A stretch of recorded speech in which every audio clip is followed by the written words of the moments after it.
السلام علیکم ورحمۃ اللہ وبرکاتہ نحمده ونصلی علی رسولہ الکریم اما بعد۔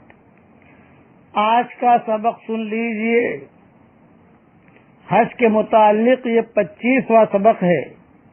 اب مدینہ منورہ کے فضائل بیان کر رہا ہوں۔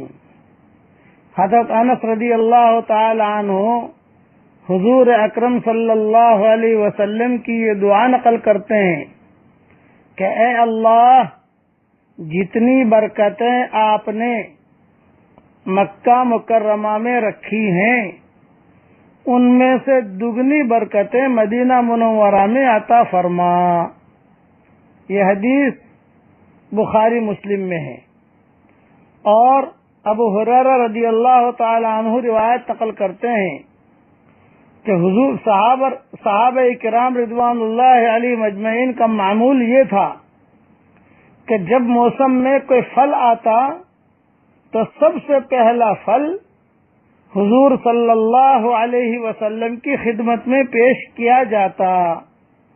حضور صلی اللہ علیہ وسلم اس کو لے کر یہ دعا فرماتے کہ اے اللہ، ہمارے پھلوں میں برکت فرما، اور ہمارے شہر میں برکت فرما، اور ہمارے سا میں برکت فرما، اور ہمارے مد میں برکت عطا فرما۔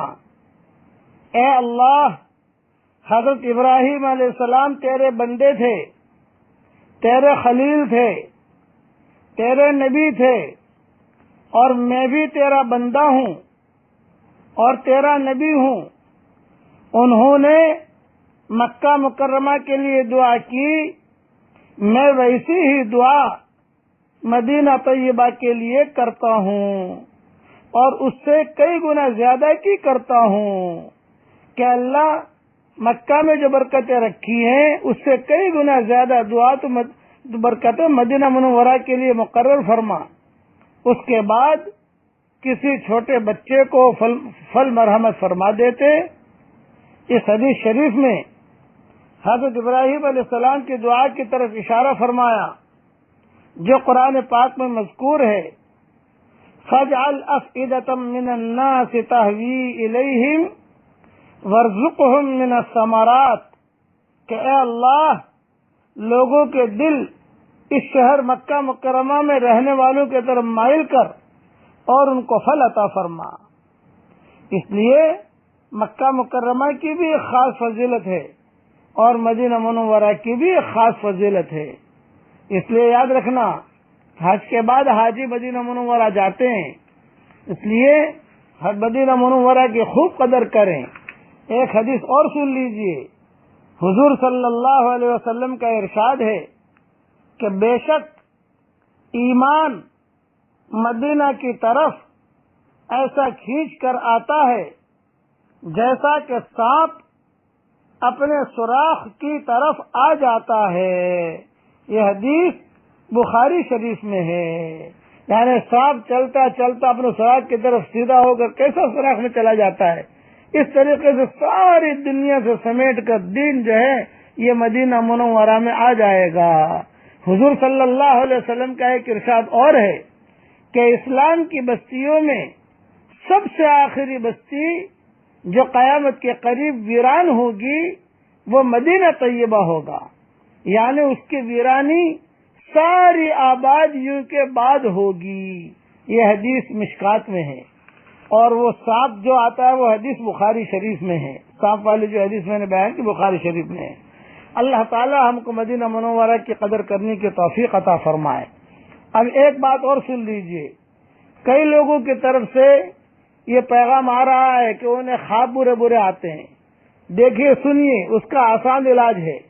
رات کو سوتے وقت 3 مرتبہ سورہ قل یا ایھا الکافرون، 3 مرتبہ سورہ اخلاص، 3 مرتبہ فلق، 3 مرتبہ ناس، سورہ ناس، یہ پڑھ کر اپنے، اور آیت الکرسی یہ پڑھ کر جو ہے دم کر کے سوئیے۔ اور قرآن شریف میں ایک آیت ہے سورہ یونس کی، آیت نمبر مجھے پتا نہیں ہے اس لیے کہ میں ایسی جگہ ہوں کہ قرآن کھول کے دیکھ نہیں سکتا، لیکن سورہ یونس میں ہے، کسی بھی حافظ کو کہو کہ فوراً نکال کے دے دے گا۔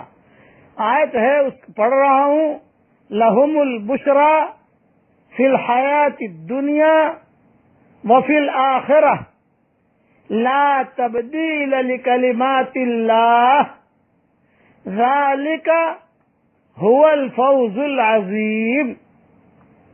11 پارے میں سورہ یونس ہے اور اس میں یہ آیت ہے۔ اس آیت کو اگر کوئی آدمی یا عورت رات کو پڑھ کے سو جائے تو اللہ کی ذات سے امید ہے کہ بد خوابی، برے خواب نہیں آتے۔ کبھی خواب میں سانپ دیکھتے ہیں، کبھی خواب میں ڈراؤنے خواب دیکھتے ہیں، کبھی جو ہے خواب میں گر رہا ہے، کبھی خواب کے اندر دوڑ رہا ہے، گھبرا رہا ہے، کبھی جو ہے کوئی خواب کے اندر چیتا دیکھتا ہے۔ تو یہ برے خوابوں سے اللہ اس کی حفاظت کرے گا۔ اور خوابوں کے متعلق میں پورا مضمون پہلے تقریباً 10-15 دن پہلے بھی بیان کر چکا ہوں، 10-15 دن پہلے یعنی 1-2 مہینہ پہلے بیان کر چکا ہوں۔ اللہ تعالی ہم سب کو عمل کرنے کی توفیق عطا فرمائے۔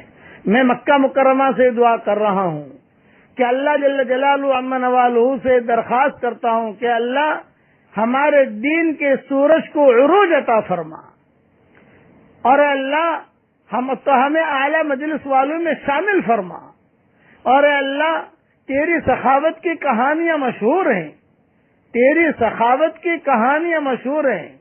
حاجیوں نے حج کر لیا، اور اللہ جہاں جہاں قربانیاں ہو رہی ہیں حاجیوں کے حج کو بھی تو قبول فرما، جہاں جہاں قربانیاں ہو رہی ہیں ان کی قربانیوں کو بھی قبول فرما، اور جتنی ہماری جماعتیں نقل و حرکت کر رہی ہیں ساری دنیا میں ان کے نقل و حرکت کرنے کو تو قبول فرما، اور ان کی پوری پوری حفاظت فرما، اور ہر فرد امت کو دعوت کے کام کے لیے قبول فرما۔ آمین آمین۔ والسلام علیکم ورحمۃ اللہ وبرکاتہ، وآخر دعوانا ان الحمد للہ رب العالمین۔